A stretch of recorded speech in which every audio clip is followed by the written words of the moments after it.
بس یار خاموش ہو جاؤ، خاموش ہو جاؤ۔ اب آخری چیز جو میں آپ سے کہنا چاہتا ہوں وہ یہ ہے کہ اس قوم اور ملک کی جو ترقی کے امکان ہیں وہ اتنے کشادہ اور اتنے وسیع ہیں کہ آپ جتنی دوڑ لیں اللہ تعالیٰ آپ کو اتنی زیادہ ترقی دے، لیکن اس کی ایک شرط ہے، اور وہ شرط یہ ہے کہ یہ جو ملک حاصل کیا ہے یہ اللہ کے نام کے اور اللہ کے رسول کے تعلیمات کے لیے حاصل کیا تھا، تاکہ یہاں کے رہنے والے اپنی زندگیاں اسلامی اقدار کے مطابق بسر کر سکیں۔ ہم نے گزشتہ 40 سال کے اندر اس چیز کی طرف کوئی خاص توجہ نہیں دی۔ گزشتہ 10 سالوں سے یہ مولانا اکرم جیسے علماء کرام اور یہاں کے اکابرین جنرل مجید ملک صاحب، راجہ افسر، میجر صفدر صاحب کی عنایات ہیں کہ ہم گزشتہ 10 سال سے کچھ تھوڑی سی اسلامی اقدار کی طرف توجہ دلانے کے اندر کامیاب ہو سکے۔ اسلام کا نام یہ نہیں ہے کہ آپ یہاں دیکھیں کہ کتنا زور کا نعرہ مار سکتے، لیکن اسلام کی اقدار یہ ہونی چاہیے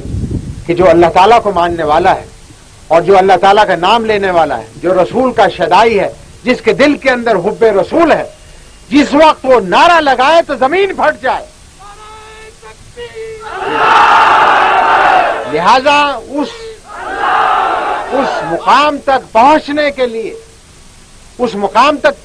کے لیے ضروری ہے کہ آپ اللہ تعالیٰ کے احکامات کو پوری طرح پابندی کریں۔ اللہ تعالیٰ نے مسلمان کے اوپر 5 وقت کی نماز فرض کی ہے، رمضان کے مہینے کے روزے فرض کیے ہیں، زکوٰۃ فرض کی ہے، اور اس کے علاوہ اسلامی اقدار کے اندر یہ ضروری ہے کہ بھائی اپنے بھائی کی خدمت کرے، پڑوسی اپنے ساتھ والے کو دیکھے کہ آیا اس نے 2 وقت کی روٹی اس کو میسر ہوئی یا نہیں ہوئی، بیمار کی تعمیرداری کی ہے آپ نے نہیں کی ہے، آپ نے اپنی بہنوں بچیوں کو وہ تعلیم دی ہے یا نہیں دی ہے جس کے ذریعے سے وہ آئندہ آنے والے معاشرے کی بنیاد رکھ سکے، کیا آپ نے اپنی 24 گھنٹے کی زندگی کے اندر اللہ تعالیٰ کے لیے کیا کام کیا؟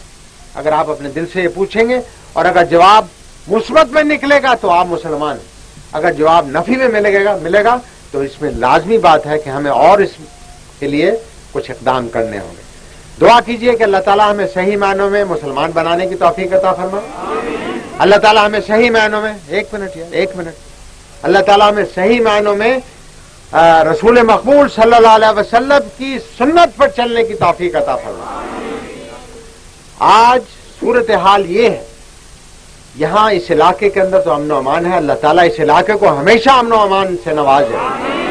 لیکن پاکستان کے بعض حصے ایسے ہیں جہاں بھائی کا خون کر رہا ہے۔ اسلام کے اندر اگر ایک مسلمان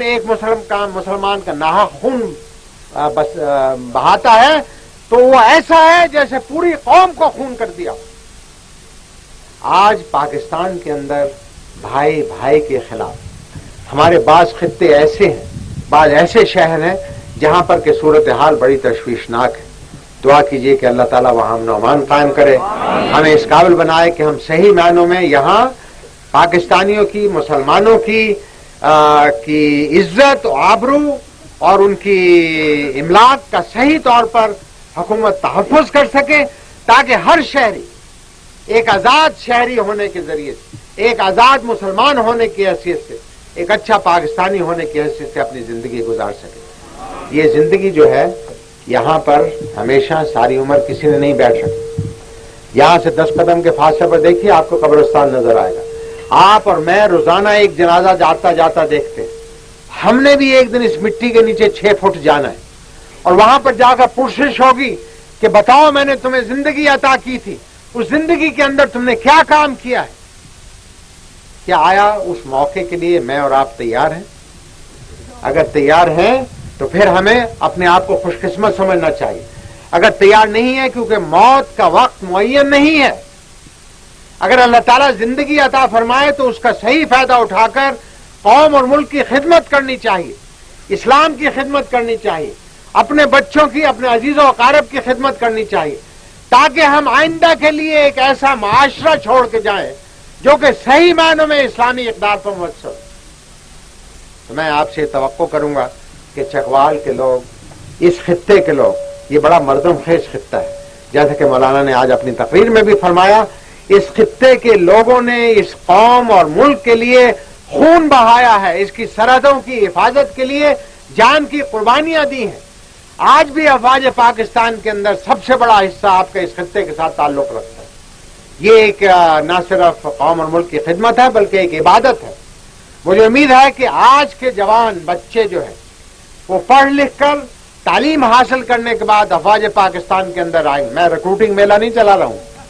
صرف میری اپنی توقعات کا اظہار کر رہا ہوں، کیونکہ جس خطے کے لوگوں کے اندر اللہ تعالیٰ کی محبت ہوگی، رسول کی محبت ہوگی، ان کے اندر قوم اور ملک کی بھی محبت لازمی طور پر ہوگی، اور جب اس جذبے کے ساتھ آپ آئیں گے تو پھر کوئی دشمن آپ کے سامنے کھڑا نہیں ہو سکتا۔ آج پاکستان کو بہت سے دشمنوں کا مقابلہ ہے، اندرون ملک بھی اور بیرون ملک بھی۔ یہ ہم اسی حالت میں اس سے نجات حاصل کر سکتے ہیں جب ہم میں اتحاد ہو، اتفاق ہو، اللہ کی رسی کو مضبوطی کے ساتھ پکڑ کر اس کی راہ کے لیے چلنے کے لیے ہم ہمہ تما رہیں، تاکہ اللہ تعالی ہمیں اس دنیا کے اندر بھی اور آخرت کے اندر بھی سرخرو فرمائے۔ ان الفاظ کے ساتھ میں آپ حضرات کا مشکور ہوں کہ آپ نے بڑی خاموشی کے ساتھ، ذرا یار خاموش ہو جائے، ایک منٹ کریں یار، سلوٹ میں نہیں، مجھے بہت سے سلوٹ